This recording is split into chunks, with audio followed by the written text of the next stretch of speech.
Thank y'all so much for listening and watching to one of my interviews here with me, William Wallace, and with me today in the rotunda of the state capitol is State Representative Gregory Miller. Representative Miller, thank you so much for being on today. I really appreciate it. Thank you, William. Thank you for having me on.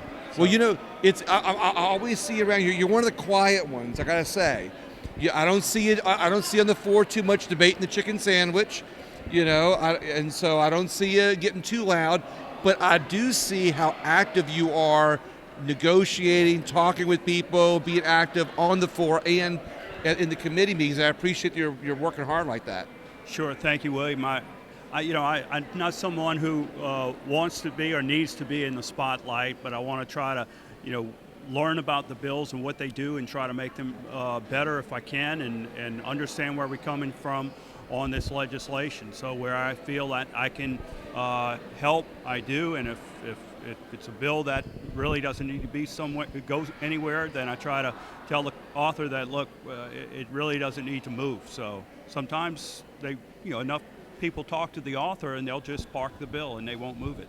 So sometimes we can make decisions without voting. I don't mean that in a kind of a weird way, but I mean when I say that is there's some things that can be done so that we aren't wasting your time on the floor debating the chicken sandwich. Absolutely. When you have a bill that maybe have gotten out of committee, but maybe the committee didn't realize the full effect of that bill, then you can go talk to the author and you get other people to say, hey, go talk to the author and tell them the problems with the bill, and then they'll realize that maybe it needs some more work and maybe they'll be amenable to amendments if we can fix it with amendments, or maybe say, hey, we'll come back next year with a better product. I like that. Well, let's talk about some of your products right now. HB 178 provides for venue for actions involving certain insurers. Yeah, and that's a bill that I've decided not to move. We have a situation where in Louisiana we've have this terrible tort crisis, and what was happening for foreign and alien insurers that's an out-of-state insurer, instead of filing suit where the accident occurred, people are filing it, and I think it's not being properly understood, the venue provision, so they're filing it in Baton Rouge, so the plaintiffs would prefer to be in Baton Rouge. So I think it's not really what the law intended. So we had a bill to try to address that, but we ran into some challenges, so we're going to do a study request on it and try to come up with some solutions. Yet another way to make legislation better by not passing bad legislation, but by doing the study to find out how you can make it better. Correct, and we want to have all the information to see how this provision is not being properly interpreted, to see how maybe more and more lawsuits are being filed in the wrong venue. I love that. I like your action to be able to pinpoint it where it needs to be. HB 230 provides for continuous revision of the Code of Civil Procedure. Yeah, this is part of we have what's called the Louisiana Law Institute. The Law Institute is an arm of the legislature housed at LSU Law Center, and it has, I think, 4 or 5 full-time staff, but it basically utilizes practitioners and judges and law professors from all over the state that look at our laws and study them, and they have the expertise, and they're volunteers, and they will give us recommendations, and that's pursuant to our statutory authorities establishing it to continuously revise our statutes, and in this case the Code of Civil Procedure. So it's a lot of wonky language that really only practitioners really know or care about. So what exactly does your legislation do for them? I mean, for example, you have exceptions. If someone accepts to a lawsuit saying the court does not have subject matter jurisdiction, right now it's considered to be a dilatory exception, meaning it just delays it, but we're saying it's really a peremptory exception, because if a court doesn't have subject matter jurisdiction, then it has no ability to rule on anything. So we're changing that to place that in the as a peremptory exception. And there's just some small little changes that really only lawyers would really know or care about. requirements for proper notice when you're trying to get a default judgment against somebody, for example. Some things as small as saying we're not calling it a suit anymore, we're calling it an action, because the action is what you file. Well, and I hear the law center could be a resource, a good resource sometimes. So, and to bounce this off of them and to involve them with it, I'm sure is something that it's a good connection for the legislature. Oh yeah, we're always asking them, and because they just have so much expertise to do this. So we got HB 256 requires extension of the deadline to pay local sales taxes when the deadline to pay or for payment of this tax falls on certain holidays. Sounds commonsensical. Yeah, it's a real simple bill to address what's the problem. We have a very complicated Byzantine tax structure to filing our sales taxes and remitting our sales taxes. So you have to file, if you do business in a lot of different parishes and municipalities, you have to file these returns, and some of them have different dates depending on whether they accept a state holiday. Obviously, Christmas, and Easter and Mardi Gras is a statewide holiday, but in some holidays that the state may declare, like President's Day this year, some localities did not accept that. So right, because of the Mardi Gras holiday, some picked the one federal holiday over the other. Right. Well, Mardi Gras is counted as a holiday, but they try to count President's Day and and so what happened was one of our local businesses was assumed that they had Wednesday to file. They assumed Monday and Tuesday was a holiday, President's Day and Mardi Gras Day. So turns out one of the parishes they filed in, they were delinquent. So this cleans it up. Cleans it up. So if the state declares a holiday, it's a holiday for everybody. Makes it more efficient. HB 339 provides relative to motions for summary judgment.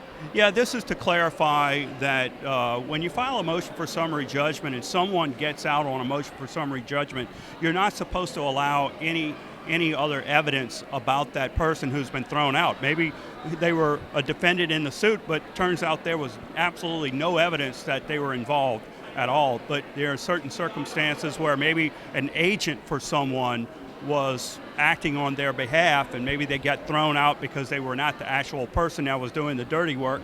It was their principal. But we need to know, I can't just hire somebody to do my dirty work, have them dismissed, and not have any evidence of the dirty work being done. So this is to clarify the law. It's amazing how many times I hear little laws like this, and we realize how many gaps there are in our laws on the books.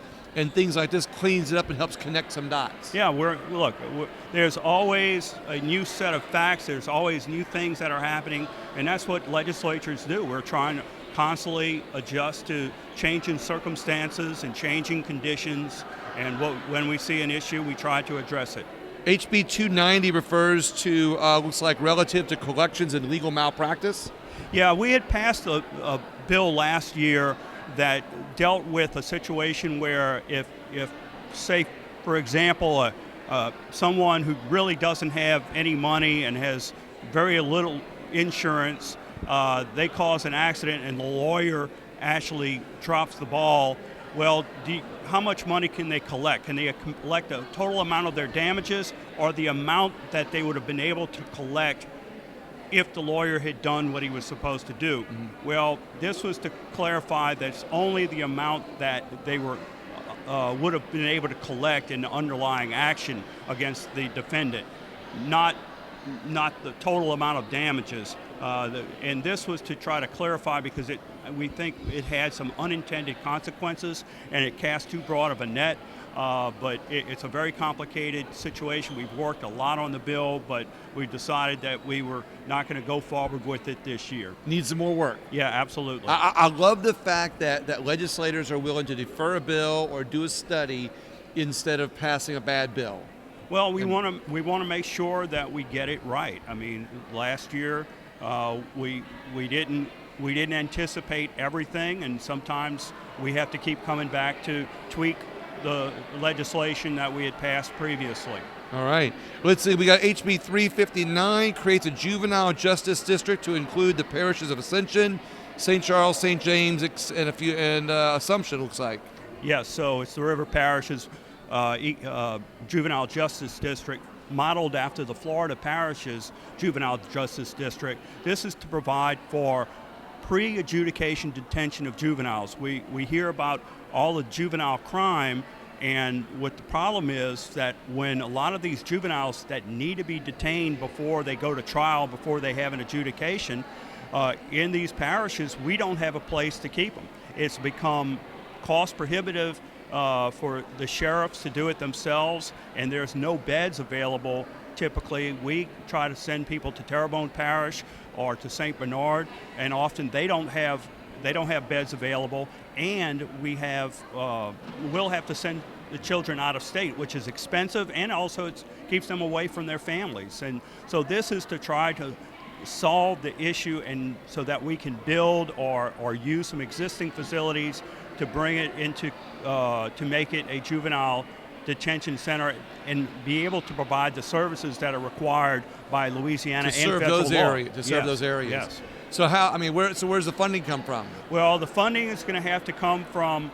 We're proposing two sources. If the electors of that district agree that this is a priority, then there would be a millage that they would have to vote on, the majority of the electors, and they'd have to decide if they want to fund that to create this facility and to operate it. Also, it proposes court costs to be assessed in criminal and juvenile cases. But the legislation has to be passed to pave the road to get there. Correct. All right, we got HB 613 appropriates funds for payment of the consent judgment against the state in the matter entitled Stephen Poche. I know where this is, but we'll tell the people. Sure. What happens when someone gets a judgment against the state of Louisiana? In order to get that paid, the state has to appropriate that judgment. And so our rules require that we file a bill, and then the bill doesn't move, but then it gets incorporated into one of the appropriations bills.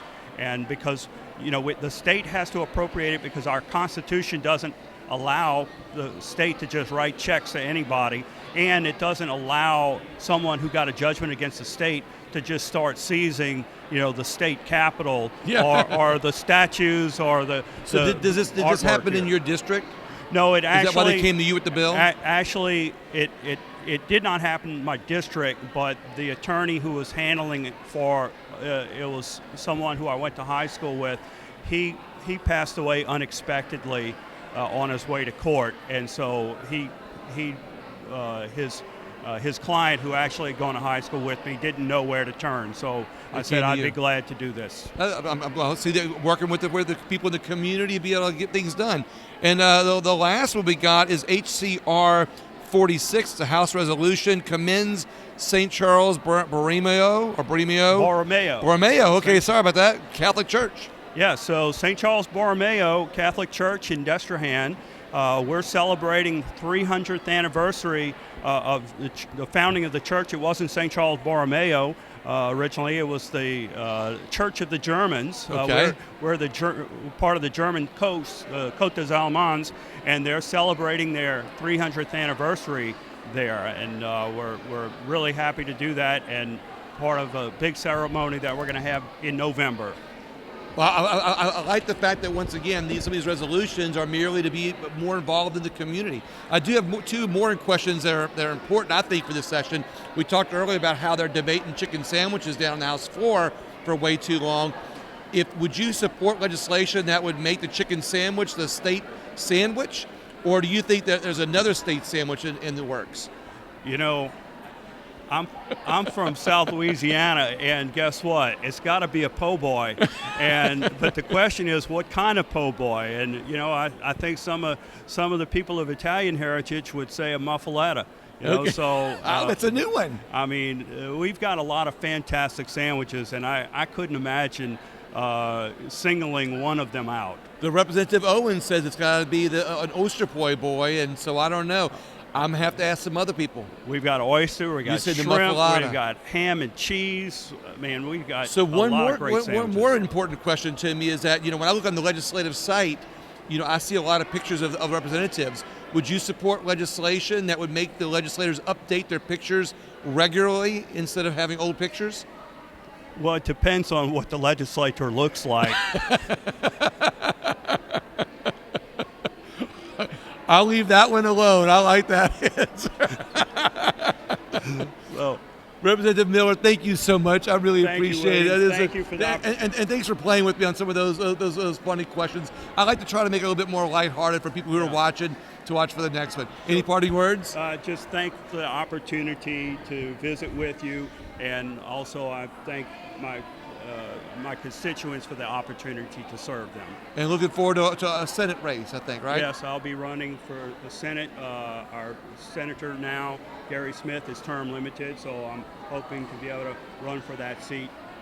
Well, I'll be interviewing you again for that. All Once right, again, great. thank you so much. Thank you. Everybody else, please share the video, share the interview, and we'll see you on the next one.